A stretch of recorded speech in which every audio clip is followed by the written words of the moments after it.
There's a right way and a wrong way to use Photoshop masks with the new Nik Collection 8. Most people get stuck because it isn't obvious how to make the feature work. In this video, I'll show you what not to do and the correct method step by step. Let's get started. When DxO released the Nik Collection 8, they added a powerful new feature. You can now use masks that were created in Photoshop directly in the Nik plugins. But here's the problem, it's not obvious how to do it. And if you just dive into the Nik Collection as normal, your masks won't show up. Let's look at a typical scenario using this image. We'll start by making a selection. In this case, I want to select the rope coiled in the foreground. To do that, I'm going to use the Photoshop Object Selection tool. You'll find it in the toolbar on the left. Once selected, just hover over the rope and Photoshop should highlight it. Click once and it creates the selection. Now, this does a pretty good job, but it's also picked up a few extra areas. To tidy that up, I'll switch to the Quick Selection tool. I'll then set it to the Subtract mode, before painting over the parts that I want to remove from the selection. That gives me a reasonable selection of the rope to work with. It doesn't need to be perfect, just enough for the Nik local adjustments to use. Now, here's where many people go wrong. They jump straight into one of the Nik plugins. But if we do that, the plugin doesn't see the selection we created. As you can see here, there's no sign of the selection or how to use it. Let's cancel this now and go back to Photoshop so I can show you the mistake. To make this work, you need to first turn your selection into a layer mask. Let's duplicate the background layer in the image. Then, with the selection still active, click the Add Layer Mask icon at the bottom of the Layers panel. If I hide the original background layer, you can see that only the rope is visible in the new layer. That's the mask doing its job. Now let's suppose we want to create a second mask, selecting the hut so we can edit that separately. Let's make a second selection, this time of the hut in the background. Again, I'm using the Object Selection tool for this. Click once to select the hut, then duplicate the background layer again, and add a new mask. Now let's rename the layers. You'll see why in a moment. I'm calling them Rope and Hut so we know which mask is attached to which layer. With our masks in place, we can now open one of the Nik Collection plugins. I'll start by using the Nik Output Sharpener so I can add some structure to the areas of the image. This time, instead of opening the plugin, you'll see a new dialog pop up first. This displays the Photoshop masks it detects in the image file. You'll notice the layer names we've just set, Rope and Hut, appear as options. That's really useful when you're working with multiple masks. I'll select both of these though and click Open. Now we're inside the Output Sharpener and we can make our adjustments. I'll leave the default sharpening settings as they are. But I do want to enhance the texture in the rope. I could do this by using the Nik Selection tools, but it's easier now to use the Imported Mask feature. You'll find the Import Mask icon at the top of the Local Adjustments section on the right. Click that and you'll see a list of the masks you've exported from Photoshop. You can then import them one at a time, or you can click Import All to bring them all in. You'll find the Import Mask feature in any of the tools that support local adjustments.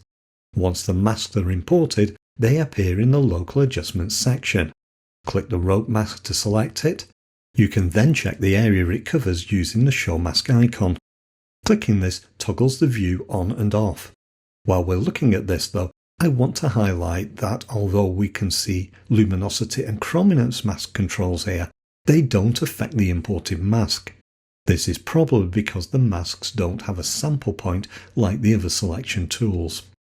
Let's now boost the structure of the rope using the Structure and Local Contrast sliders. Straight away, you'll see more texture in the rope. Now select the hut mask and apply the same treatment. Again, we're boosting structure, but only in that area. Nothing else in the image is affected because the mask is limiting it. Let's take things a little further now by converting the image to black and white. I'll do this by switching to Nik Silver Efex using the switch button. We'll start with the default black and white conversion. Then we'll open the basic adjustment panel. Now let's bring back our masks. Click the import mask icon like we did before. Then click Import All to load the masks again. Select the rope mask first. We'll then use the Amplify White slider to give it more presence, and make any other adjustments that seem suitable. Now select the hook mask and add some structure again. Each area is being enhanced independently thanks to the Photoshop masks we've imported. Now let's add one more adjustment in Silver Efex. I'll add a control line to select the sky.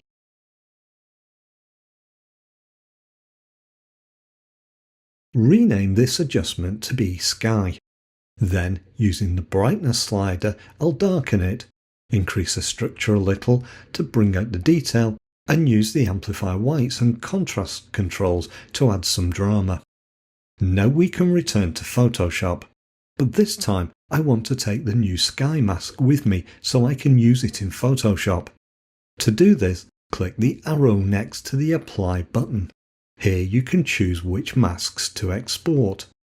Tick the sky mask, and I'll use the Export as New Layer option just to keep everything separate from the original.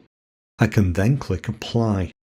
Now we're back in Photoshop, you'll see the new layer from the Output Sharpener and another layer from Silver Efex with the black and white conversion. But where's the sky mask? You don't see it here at all because it's not a layer mask. It's been saved as a channel. To use it, open the Channels panel, and then you'll find a new channel called Sky. We can use this just like we can any other mask that's been saved as a channel. Simply select the Sky channel and click the Load Channel as selection. Then switch back to the Layers panel, and now we can add an adjustment layer like Curves. Photoshop then converts the selection into a layer mask. This gives us the flexibility to use a Nik mask in Photoshop, but we can still refine it like any other masks. If I hold down the Option key on my keyboard and click the mask thumbnail, we now see the mask. I can then paint directly onto the mask with the brush tool to change it. We've covered a lot here today, so let's quickly recap the key points. This feature only works with Photoshop. It doesn't work with Affinity Photo or Elements. You must convert your selection into a layer mask before launching the Nik Collection plugins, or they won't be recognised. Once inside Nik, use the Import Mask icon to bring in the masks. Then, to export masks to Photoshop, use the drop-down next to the Apply button to select the new masks. Exported masks are then saved in the Channels panel. Once you understand the process, it's simple, but it isn't obvious at first. Now, there's something else that you may have noticed in today's video. The Nik Silver Efex layout has changed. This has implications for your workflow, so if you want to understand why and how, watch this video next. Thanks for watching today. If you found this video helpful, consider subscribing to my channel and also to my website. You'll find a lot more photo editing resources there to help you improve your photography. I'll see you soon for the next video.